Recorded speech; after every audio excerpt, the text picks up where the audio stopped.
Баршаңызға сәлем. Пакеттелген шай құпиясы атты жобамен таныстырамын. Қымбаттым, арнамызды қолдап, жоғалтып алмас үшін және алдағы уақытта жаңа ғылыми жобаларды көріп отыру үшін арнамызға лайк басып, қоңыраушаны белгілеп тіркеле кетіңіз. Кіріспе. Пакеттелген шай әлемдегі ең танымал сусындардың бірі. 1970 жылдардың соңынан бастап, пакеттелген шайлар престелген қораптағы шайларды ығыстыра бастады. Пакеттерде сатылатын шайдың сапасы әртүрлі. Кейбір өндірушілер жоғары сапалы және қымбат жапырақты шайларды пакеттелген түрде шығарады. Пакеттелген шайлар біздің денсаулығымызға қаншалықты қауіп тудырады? Оның құрамы қаншалықты таза екендігін анықтау зерттеу жұмысымыздың өзектілігі болмақ. Зерттеудің мақсаты қолжетімді пакеттелген шайлардың адам ағзасына пайдалы не зияндылығын анықтау және елімізде танымал пакеттелген шайдың әртүрлі маркаларының құрамын зерттеу болып табылады. Шай пакетінің тарихы. Мұның бәрі кездейсоқ жағдайдан басталды. Шай пакетін жасауға идея шай пакеттері сақталған американдық шай саудагерінің кемесіндегі су тасқыны болды. Бастапқыда шай саудагері Томас Салливан қатты уайымдады, бірақ бекер уайымдаған екен. Сатып алушылар дымқыл қаптағы шайларды сөз айтпастан сатып алды, тіпті оған рахмет те айтты. Осылайша Салливан мырзаға пакеттелген шай өндірісін жолға қою идеясы келді. Бір қызығы, шай пакеттерін орау идеясы өнімді осы жолмен үнемі пайдалану ретінде ойластырылмаған. Салливан 20 ғасырдың басында сатып алушылар шеңберін кеңейтуді ұйғарды және әртүрлі үміткерлерге әртүрлі сұрыптағы шайдың бір бөлігін сынақтан өткізуге жіберді. Мұны істеу үшін ол бір шымшым өнімді жібек қалташаға салып, оны жіппен байлады.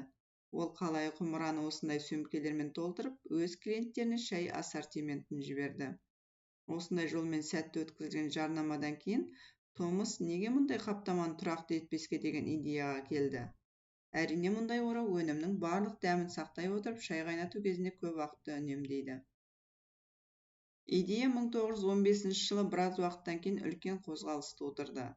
Мұндай қаптаманы айналымға шығарған алғашқы компания Декан зауыты болды. Мұндай қаптама Бірінші дүниежүзілік соғыс кезінде жауынгерлердің ас қорапшасын шаймен жабдықтауға мүмкіндік берді. Тек жібек қапшықтар қымбат шикізат болды. Оларды дәке сөмкелермен ауыстыру туралы шешім қабылданды. Көп ұзамай сөмкелерді орау әдісі де өзгерді. Өйткені олар бұрын жіппен тігілген болса, енді олар арнайы жұқа қағаз ойлап тапқаннан кейін ыстық престеу қолданыла бастады. Сонымен қатар пакеттердегі шайдың дәмі қарапайым жапырақты шай сияқты емес, қаныққан және күшті болды. Қазіргі шай пакетін Адольф Рамбольд 1929 жылы Дрезденде ойлап тапқан. Негізгі шикізат дәке болды, ал сәл кейінірек манил қара сорасынан, содан кейін сүзгі қағазынан жасалған арнайы қағаз болды. Бірінші болып шай фабрикасының иесі Томас Липтон 1952 жылы пакеттерде шай өндіруді бастады. Ол сонымен қатар шайды банкаларға емес, ашық суреті бар картон қораптарға салуды ұйғарды. Шай қаптауға арналған сөмкешелердің түрлері. Қазіргі кезде шай пакеттерінің көптеген түрлерін таба аласыз. Жіппен немесе жіпсіз, бір камералы немесе екі камералы, тіпті пирамида түрінде де бар. Бірақ өндірістің мәні бірдей. Барлық шай пакеттері сүзілген қағаздан жасалған. Жіп бірнеше жолмен бекітілуі мүмкін. Металл сымның көмегімен бұл әдістердің ескілерінің бірі, бірақ ол сусынның дәміне әсер етпейді, сонымен қатар өндірісте үнемді. Кейбір өндірушілер сөмкені жіппен байлап қою мүмкін. Бұл әдіс сенімді емес. Термо әдісі, сөмкені термопреспен толтырудың қымбат әдістерінің бірі. Оның ішінде термопластикалық талшық болуы керек. Шай пакеттерінің артықшылықтары. Арнайы шәйнек алып жүрмейсіз, шай жапырақтары шығып кетпейді, жол жүргенде ыңғайлы, пайдаланылған шай пакеттерін тастау оңай және қайнатқыштарды жуудың қажеті жоқ. Шай пакеттерінің кемшіліктері. Кафелер мен мейрамханаларда шай пакеттерін пайдалану шайдың сапасына және ондағы қоспалардың болмауына белгілі бір кепілдік бере алмайды. Пакеттелген шай пакеттің бағасына байланысты бос шайға қарағанда қымбатырақ. Пакеттелген шайлар хош иісті емес, таза хош иісті шайларға қарағанда олардың хош иісі жасанды. Шай жапырақтарының дәмдік қасиеттері суда еркін жүзгенде ғана толық ашылады. Пакеттелген шай жасауға шай өндірісінің көбіне қалдықтары барады. Шаң, үгінділер, бұтақтар. Шай ішуді ұнататындар пакеттелген шай ішуді төмен мәдениеттің белгісі деп санайды. Сүзгі қағазының құрамы: табиғи ағаш талшығы 66-75%, термопластикалық талшық 15-23%, темекі талшығы 10%. Мұндай қағаз суды жақсы өткізеді, шайдың дәміне әсер етпейді, химиялық бейтарап, суда ерімейді және оған ештеңе шығармайды. Жақында кейбір өндірушілер, атап айтқанда Липтон, ұсақ торлы пластикалық тордан сөмкелер шығара бастады. Мұндай тордың тесіктері өте үлкен.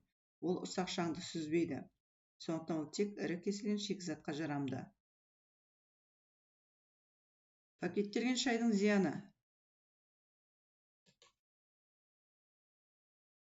шай пакеттерін үнемі қолдану өте зиянды. Мұны Американың Дерби университетінің қызметкерлері дәлелдеді. Зерттеулер көрсеткендей, пакеттердегі арзан шай зиянды. Ол қауіпті концентрацияға дейін ағзадағы фторлы қосылыстардың деңгейін жоғарылатады. Бұл бұлшықет әлсіздігі, остеопороз, бірлескен ауырсыну, сүйек шоғырының пайда болуы, омыртқалардың бітелуі, сондай-ақ фтордың артық болуы бүйрек ауруларының даму ықтималдылығын арттырады, тістердің беріктігін төмендетеді, тіпті қатерлі ісік ауруын тудырады. Тістерде қара дақтардың пайда болуы фтормен уланудың маңызды алғашқы белгісі болып табылады. Ресми ұсыныстарға сәйкес фторидтің күнделікті тұтыну мөлшері ересек адам үшін 3-4 мг-нан аспауы керек. Бірақ арзан шай пакеттерінде бұл доза 75-120%-дан асады. Яғни 1 литр шай пакетінде 6 мг фтор бар. Фторидтердің әсіресе ескі шай жапырақтарында жиналуы өте жоғары. Ол көбінесе пакеттелген шай өндірісінде қолданылады. Пакеттегі шайдың зияны: қағазда эпихлоргидрин бар. Бұл пестицид, ол қайнаған сумен араласқанда ериді, ағзаға еніп, иммунитетті төмендетеді. Пластик қайнаған суда ериді және улы заттар шығарады. Сүзгі қағазы хлормен ағартудың арқасында ақ түске айналады. Бұл да өте зиянды. Сапасыз шай қолданылады. Онда фторидтер көп. Бұл сүйектер мен тістердің денсаулығына теріс әсер етеді. Сөмкелерде аз орын бар, сондықтан сусын жақсы қайнап дәмін аша алмайды. Дәмі мен хош иісін беру үшін өндіруші химиялық хош иістерді қосады.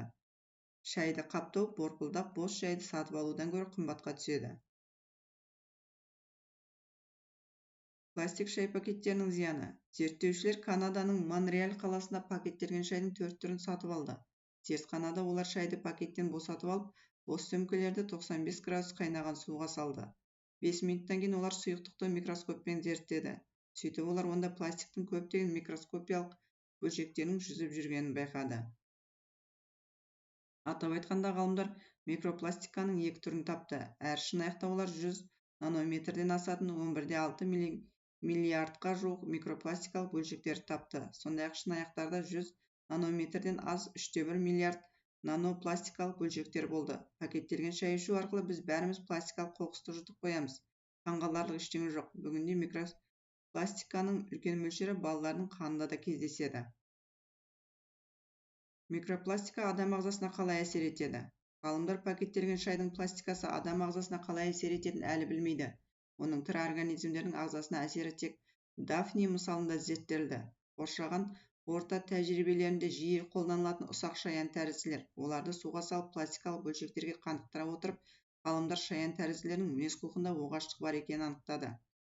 Нәтижелер көңіл көншітерлік болмады. Ғалымдар пластиктің концентрациясы неғұрлым жоғары болса, шаян-тәрізділердің дамуы мен мінез-құлқындағы бұзылулар соғұрлым көп болғанын байқады. Дафни, ұсақ шаян-тәрізділер.